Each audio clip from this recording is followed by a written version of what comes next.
Welcome to Clothing Culture. I'm Emily Lane. I'm Brett Schnitker. We speak with experts where we explore the global dynamics that shape trends in the fashion industry. Brought to you by Stars Design Group, a global production and design house with over 30 years of industry experience.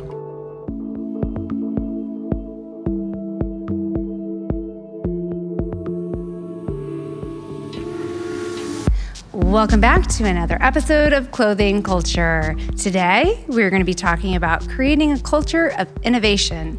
I'm excited to be joined once again by Brett Schnitker, CEO of Stars Design Group, to explore this conversation a little further. Are you excited, Brett? I am excited. I get to field the questions, and you get to be in the hot seat again. So. Oh, boy. So let's dive in. So, there's been a lot of conversation out there, especially during COVID, about companies, figuring out new strategies. Certainly a lot of things we talked about in previous podcasts that things that we thought we had a lot of time for, evolving processes, et cetera, have been accelerated, whether you're, heavily brick and mortar and now having to battle with online space. If you're not staying ahead of the game, you're falling behind, evolution, not revolution. We've been down the road on all these different topics.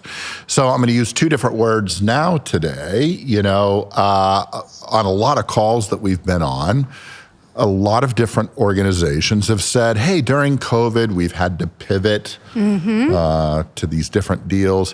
What's the difference between pivot and innovate? I love the word pivot.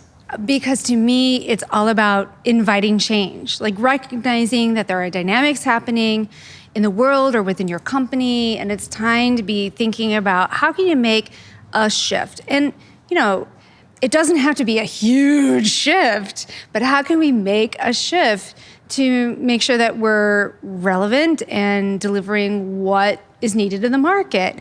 I think when you're looking at what's the difference between innovation and pivot, there's quite frankly quite a bit of similarity, because what is innovation but change?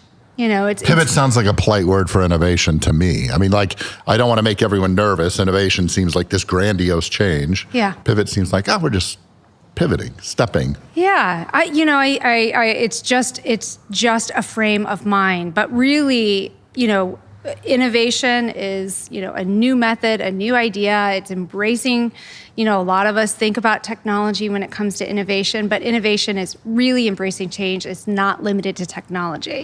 I can see that. So really, to me, they mean the same thing. Okay. So it's a way of getting people comfortable with this mode of constant change. I look at the word innovation, and I think, at Stars, we've always had this drive for innovation, and it hasn't been kind of empty innovation. It's how do we make things easier for our clients to understand? How do we make them more real?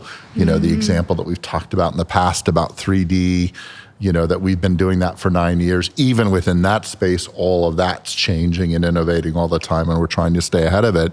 What are main characteristics of innovation, if we're really kind of jumping onto the word innovation?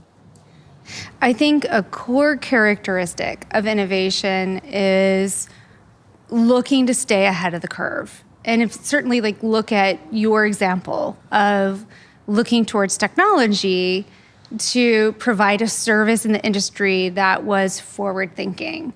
I think it's much the same in this application of the conversation. We're looking to embrace an evolution to, stay ahead of trends, or, be on track and stay ahead of trends. And, there are a lot of benefits to this, one of which is, making way for easy pivots down the road.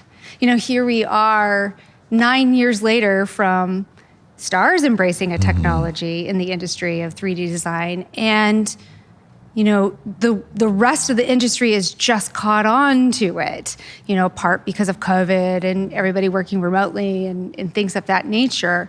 The fact that Stars had thought about embracing this change 9 years ago made it such an easy transition. COVID came, and there's no difference in the way the business had to transpire. So for me, that I really believe it's just helping to stay ahead of the curve and embracing change. Yeah, I think, you mentioned it's not all about technology, it's about mindset. And I think human beings generally, they don't really dig change that much. They get very, very comfortable. Who moved my cheese? Well, yeah, right, right? Exactly. And I think, as the bigger the organization, I came out of a really large organization, retail organization.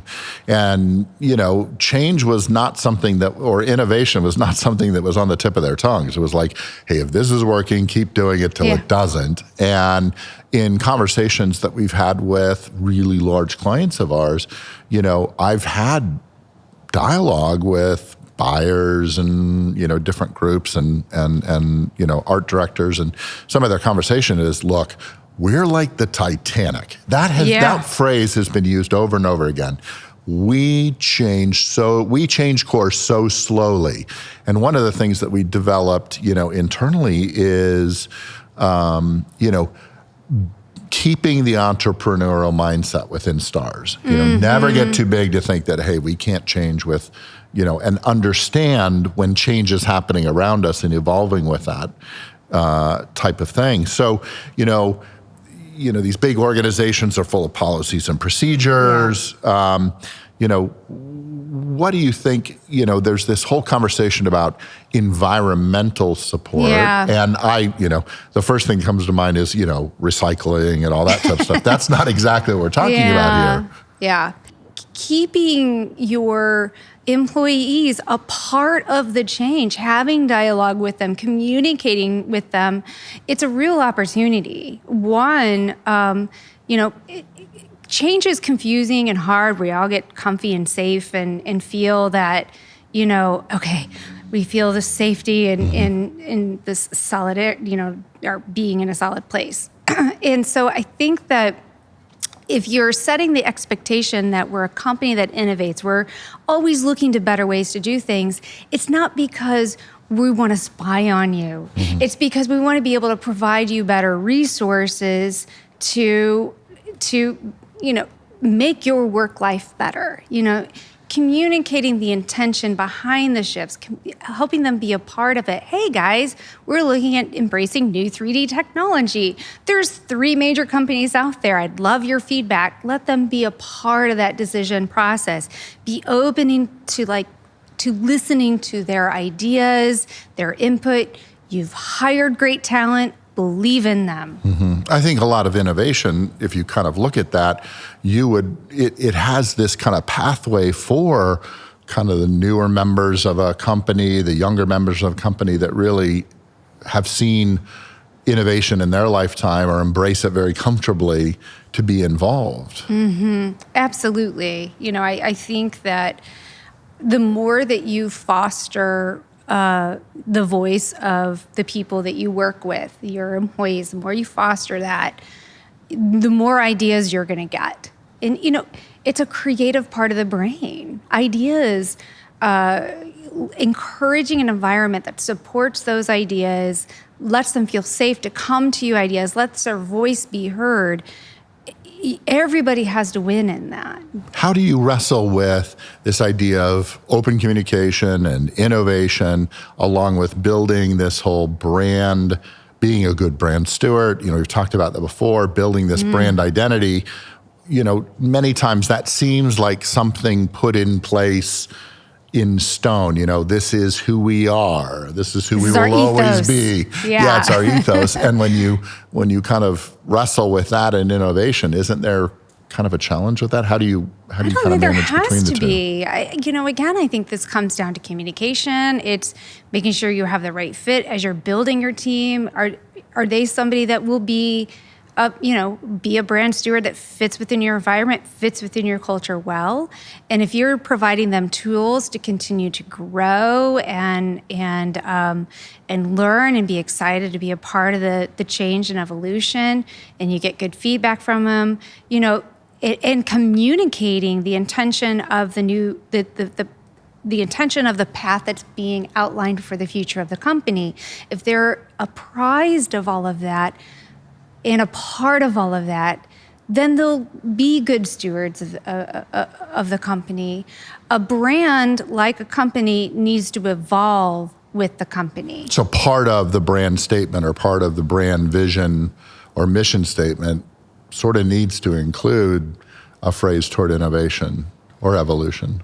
It doesn't necessarily have to say we are an innovation, or innovative company, but if you're a fashion company, and for 3 decades you've been all about providing the hot latest trends, and now all of a sudden you're making a shift because socially it's not as cool to the consumer to be, consuming trends at a rapid pace, but rather invest in products from a company that have a sustainable mission, for example. Finding the right way to weave that into your mission and then start sharing that with your brand makes sense.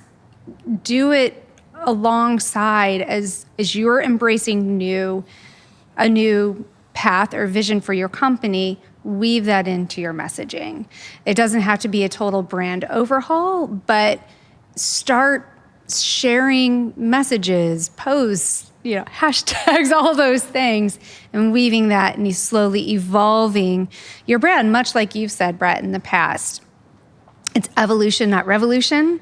We're not going to turn off our brand one day that says, we are this kind of brand, and then the next day completely something else. Most revolutions are bloody. Yeah. So evolution's probably a better way to setting yourself up for complete failure because you're, gonna abandon all of your people who are loyal to you. So, introducing your brand evolution alongside with you, communicating that internally and externally is going to be the way to go. I think a lot of brands are struggling with, how do I retain this focus of my brand and realizing that the consumer base around them are changing rapidly. Yeah. And how do I engage with this next generation of consumer where values have changed and we've gone from kind of a brand-driven economy to a consumer-driven economy? Yeah.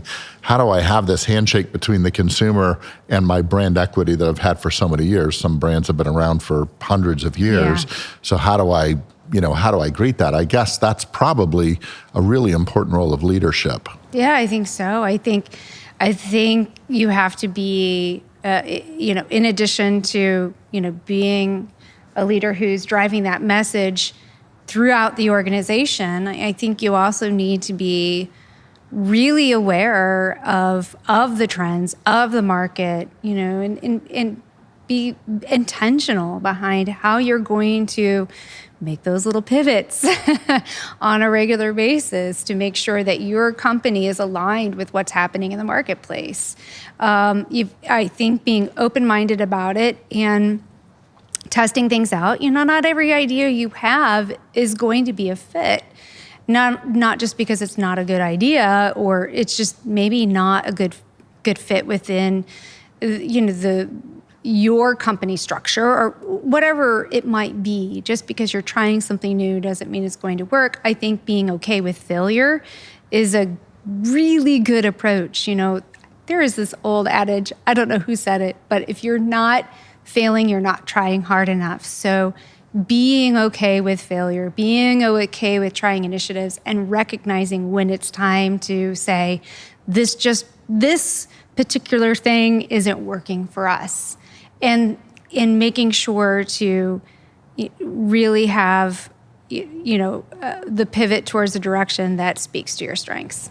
Yeah, and I think if there was this communication from leadership kind of bubbling at all levels, and you're encouraging a constant, like you mentioned, communication at all levels, I would think that would provide better morale or more confidence when you do make mistakes or you are going through this evolutionary change where people might be a little more uncomfortable if it was like, hey, here's what we're doing now. Yeah. Might Absolutely. be concerned a little bit about that. I think there are a lot of benefits to creating this really comfy space for idea sharing and, the morale you had mentioned benefit within your company, creating this space where people are a part of the conversation, understand where the company is going and they're engaged with that conversation provides a really positive atmosphere.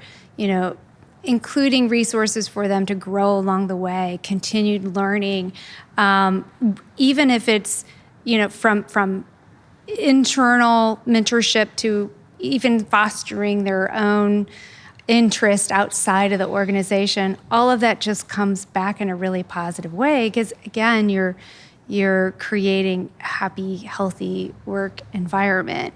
From that comes ideas. Yeah, and I have to tell you, being surrounded today by a lot of really exciting people that have joined the organization, I look at myself, in this organization and I think, look, I've just been around a hell of a lot longer. I've made a hell of a lot more mistakes than the rest of them. So that, I think that might be a little drop in the bucket of wisdom or skill set.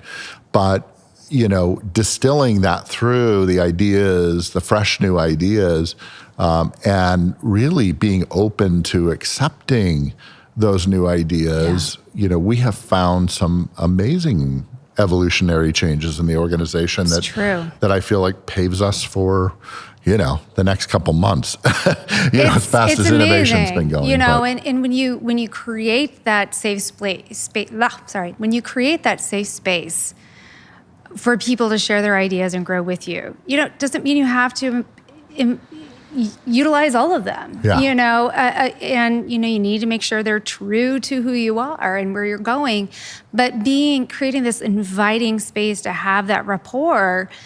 When you start finding the right alignment with those ideas and celebrating them and acknowledging them and implementing them, it gives those people ownership over what they're contributing to.